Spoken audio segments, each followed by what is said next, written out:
Kisah Nabi Saleh, sejarah, mukjizat, dan penjelasan ayat Al-Quran. Kisah Nabi Saleh, apakah kalian mengetahui sesungguhnya ada berapa jumlah Nabi dan Rasul? Nabi dan Rasul jumlahnya sangat banyak sekali. Total terdapat 124.000 Nabi dan 312 Rasul. Namun dalam Islam kita hanya diwajibkan untuk mengetahui dan mempelajari 25 Nabi dan Rasul. Lalu apakah perbedaan antara Nabi dan Rasul? Secara bahasa, Nabi diartikan sebagai hamba Allah SWT yang menerima wahyu melalui malaikat Jibril untuk dirinya sendiri. Nabi merupakan manusia biasa seperti kita, hanya saja Nabi diberikan kelebihan dan amanah untuk mengingatkan orang di sekitarnya dan keturunannya agar memiliki perilaku baik dan menyembah Allah. Nabi berasal dari istilah kata, naba, yang memiliki pengertian, dari tempat yang tinggi. Sedangkan Rasul adalah hamba Allah SWT yang menerima wahyu dari Allah SWT melalui malaikat Jibril untuk dirinya sendiri dan umatnya. Semua Rasul adalah merupakan Nabi, tetapi tidak semua Nabi adalah Rasul. Nah, apakah penjelasan mengenai perbedaan antara Nabi dan Rasul cukup mudah untuk dipahami? Tentu mudah bukan? Nah, bagi kalian yang ingin mengetahui lebih dalam tentang Nabi dan Rasul, berikut akan diulas mengenai salah satu dari 25 Nabi yang wajib untuk diketahui bagi umat Muslim. Pembahasan kali ini mengenai kisah salah satu Nabi, yaitu Nabi Saleh. Sejarah Nabi Saleh. Nabi Saleh alaihi salam, keselamatan atasnya, merupakan salah satu dari 25 Nabi utusan Allah SWT yang menerima wahyu untuk dirinya sendiri. Nabi Saleh AS merupakan Nabi kelima yang diutus untuk menyebarkan ajaran menyembah Allah SWT setelah kehancuran kaum Ad yang hidup di zaman Nabi Hud AS. Beberapa ulama meriwayatkan jika Nabi Saleh AS memiliki seorang ayahanda bernama Ubaid. Nabi Saleh AS diangkat oleh Allah SWT sebagai seorang Nabi pada tahun 2100 SM. Apabila diruntutkan maka silsilah dari Nabi Saleh yaitu Saleh bin Ubaid bin Masih bin Ubaid bin Hadir bin Samud bin Atsir bin Aram, Iram bin Sam bin Nuh. Jadi dapat disimpulkan jika Nabi Saleh AS masih memiliki darah keturunan dari Nabi Nuh AS. Nabi Saleh AS berasal dari bangsa Arab, tepatnya suku Samud. Diriwayatkan dari Abu Zar, nabi-nabi lain yang berasal dari bangsa Arab selain Nabi Saleh AS adalah Nabi Syuaib AS, Nabi Hud AS, dan Nabi Muhammad SAW. Nabi Saleh AS adalah Nabi yang diutus setelah Nabi Hud AS dan sebelum Nabi Ibrahim AS. Semasa hidupnya, Nabi Saleh AS menetap di daerah Arab Utara, tepatnya di Al-Hijr. Selama di Al-Hijr, Nabi Saleh AS merupakan salah satu orang yang sangat dihormati dan dijunjung tinggi oleh penduduk Al-Hijr, yaitu kaum Samud. Kaum Samud sangat pandai dalam hal memahat batu, terutama batu-batu pegunungan. Hal tersebut dikarenakan daerah Hadramaut yang merupakan tempat tinggal kaum Samud adalah pegunungan, sesuai dengan firman Allah SWT dalam Al-Quran Surat Al-Fajr ayat 9. Dan, terhadap kaum Samud yang memotong batu-batu besar di lembah, Qs Al-Fajr ayat 9. Perjalanan dakwah Nabi Saleh. Kaum Samud yang menjadi target dakwah dari Nabi Saleh AS adalah kaum yang menyambung hidup mereka melalui bercocok tanam, arsitektur, dan berternak. Kemampuan yang dimiliki kaum Samud di bidang arsitektur sangatlah mengagumkan.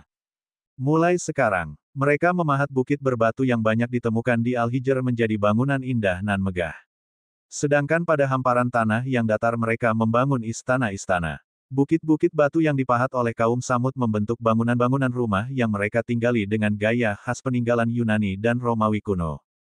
Kaum Samud yang ingkar kepada Nabi Saleh AS. Pada saat itu diketahui kaum Samud menyembah berhala sesuai yang dilakukan secara turun-temurun oleh nenek moyang mereka. Awalnya kaum Samud sangat menghormati Nabi Saleh AS karena mereka menaruh harapan pada beliau untuk meneruskan tradisi kaum Samud, yaitu menyembah berhala. Namun ketika Nabi Saleh AS mulai menyampaikan ajakan untuk menyembah Allah SWT dan bertakwa kepadanya, maka kaum Samud menjadi kecewa dan murka. Mereka mulai memusuhi Nabi Saleh AS karena beliau meminta untuk meninggalkan sesembahan berhala yang sudah menjadi bagian dari tradisi mereka secara turun-temurun. Selain memiliki kebiasaan menyembah berhala, tabiat lainnya yang dimiliki oleh kaum Samud adalah angkuh dan sombong. Mereka seringkali meremehkan dan memandang rendah kaum lainnya. Bahkan dalam kesehariannya mereka selalu berbuat maksiat seperti berzina dan mabuk-mabukan. Gaya hidup kaum Samud tersebut telah menyimpang jauh dari ajaran Allah SWT. Oleh karena alasan tersebutlah Allah SWT mengangkat Saleh menjadi nabi dan ditugaskan untuk berdakwah kepada kaum Samud. seperti yang difirmankan oleh Allah SWT dalam Al-Quran Surat Al-A'raf ayat 73. Dan kepada kaum Samud, kami utus saudara mereka Saleh. Dia berkata, "Wahai kaumku, sembahlah Allah, tidak ada Tuhan, sembahan, bagimu selain Dia, sesungguhnya telah datang kepadamu bukti yang nyata dari Tuhanmu. Ini, seekor unta betina dari Allah sebagai tanda untukmu. Biarkanlah ia makan di bumi Allah. Janganlah disakiti, nanti akibatnya kamu akan mendapatkan siksaan yang pedih." Qs Al-A'raf ayat 73. Ketika Nabi Saleh AS mulai menyeru kepada kaum Samud tentang ajaran Tauhid untuk menyembah Allah SWT semata, maka kaum Samud terbelah menjadi dua kelompok yang saling bertentangan.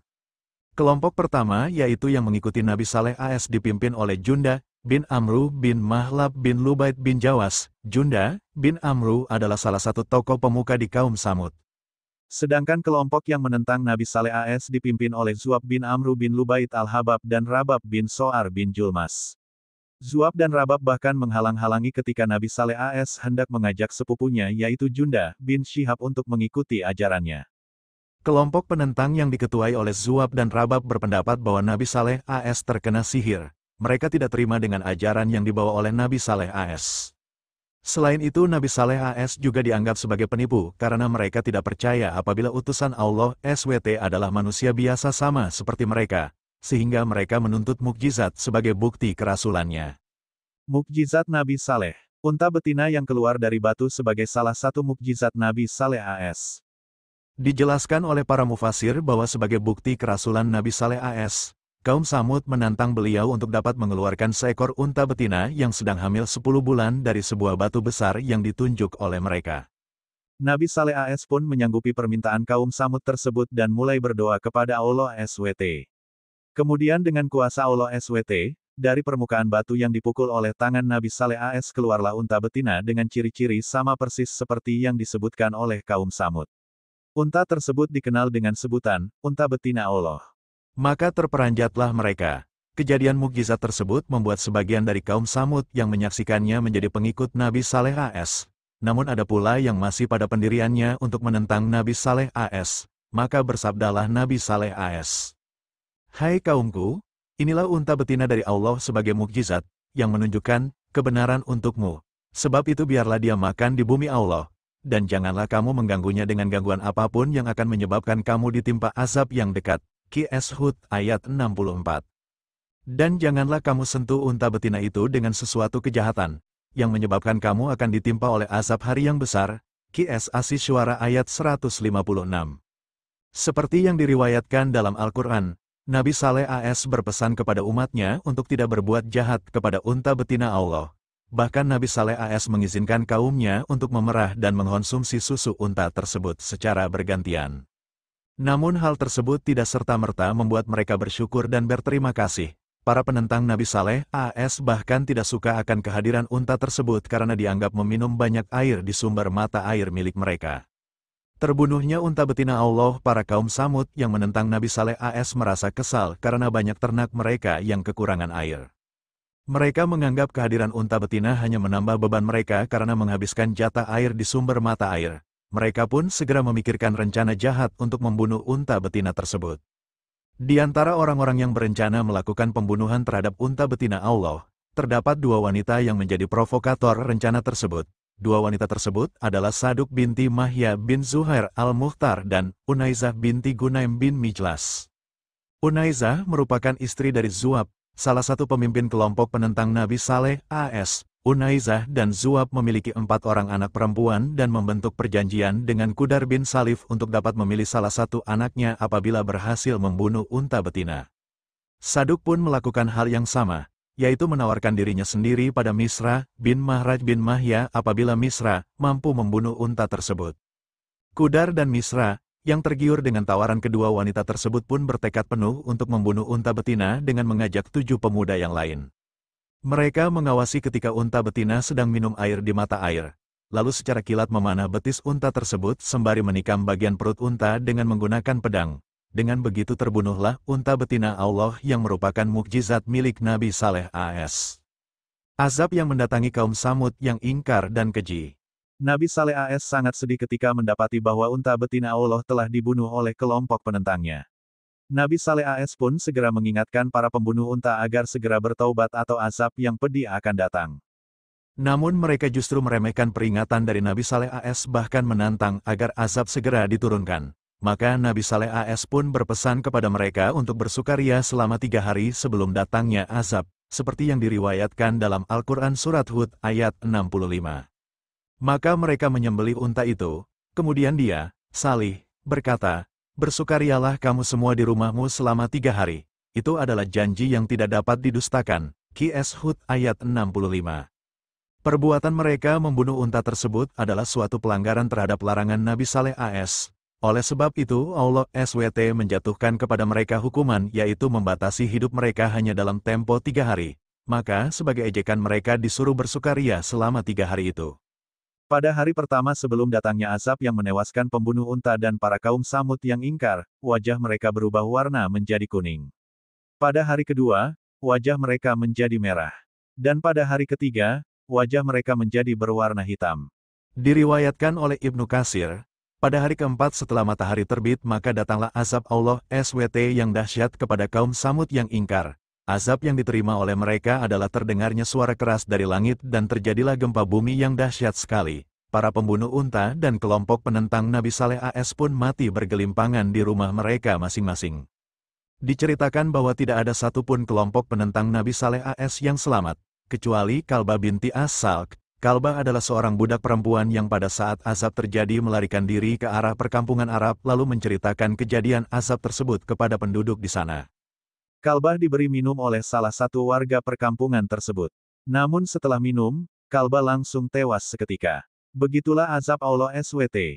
Sedangkan Nabi Saleh AS dan para pengikutnya yang beriman kepada Allah SWT selamat dari kejadian tersebut. Meskipun tidak diceritakan dalam Al-Quran mengenai kehidupan Nabi Saleh AS dan pengikutnya setelah kejadian yang menimpa kaum Samud, namun terdapat sumber yang mengatakan bahwa mereka berpindah ke daerah Ramlah di kawasan Palestina. Ayat dalam Al-Quran yang berkisah mengenai Nabi Saleh AS. Kisah perjalanan Nabi Saleh AS dalam berdakwah tercantum dan diabadikan dalam beberapa surat Al-Quran, di antaranya. 1. Al-Quran Surat As-Syams ayat 11-15. Kaum Samud telah mendustakan Rasulnya, karena mereka melampaui batas. QS. As-Syams ayat 11. Ketika bangkit orang yang paling celaka di antara mereka. QS. As-Syams ayat 12. Lalu Rasul Allah, Saleh, berkata kepada mereka, "Biarkanlah, unta betina Allah dan minumannya." QS As-Syams ayat 13. Lalu mereka mendustakannya dan menyembelih unta itu. Maka Tuhan mereka membinasakan mereka disebabkan dosa mereka. Lalu Allah menyamaratakan mereka dengan tanah. QS As-Syams ayat 14. Dan Allah tidak takut terhadap akibat tindakannya itu. QS As-Syams ayat 15. 2. Al-Quran Surat Hud ayat 61-68, dan kepada kaum Samud, kami utus, saudara mereka, Saleh, dia berkata, "Wahai kaumku, sembahlah Allah, tidak ada Tuhan bagimu selain Dia, Dia telah menciptakanmu dari bumi, tanah, dan menjadikanmu pemakmurnya. Karena itu mohonlah ampunan kepadanya, sesungguhnya Tuhanku sangat dekat, rahmatnya, dan memperkenankan doa hambanya." QS Hud ayat 61. Mereka, kaum Samud, berkata, "Wahai Saleh, sungguh, engkau sebelum ini berada di tengah-tengah kami merupakan orang yang diharapkan. Mengapa engkau melarang kami menyembah apa yang disembah nenek moyang kami? Sungguh, kami benar-benar dalam keraguan dan kegelisahan terhadap apa, agama, yang engkau serukan kepada kami." QS Hud ayat 62. Dia, Saleh, berkata, "Wahai kaumku, terangkanlah kepadaku jika aku mempunyai bukti yang nyata dari Tuhanku dan diberinya aku rahmat, kenabian, darinya, maka siapa yang akan menolongku dari azab Allah jika aku mendurhakainya, maka kamu hanya akan menambah kerugian kepadaku." QS Hud ayat 63. Dan wahai kaumku, inilah unta betina dari Allah, sebagai mukjizat untukmu. Sebab itu biarkanlah dia makan di bumi Allah, dan janganlah kamu mengganggunya dengan gangguan apapun yang akan menyebabkan kamu segera ditimpa azab. QS Hud ayat 64. Maka mereka menyembelih unta itu. Kemudian dia, Saleh, berkata, "Bersukarialah kamu semua di rumahmu selama 3 hari. Itu adalah janji yang tidak dapat didustakan." QS Hud ayat 65. Maka ketika keputusan kami datang, kami selamatkan Saleh dan orang-orang yang beriman bersamanya dengan rahmat kami dan kami selamatkan dari kehinaan pada hari itu. Sungguh, Tuhanmu, Dia Maha Kuat, Maha Perkasa. Qs Hud ayat 66.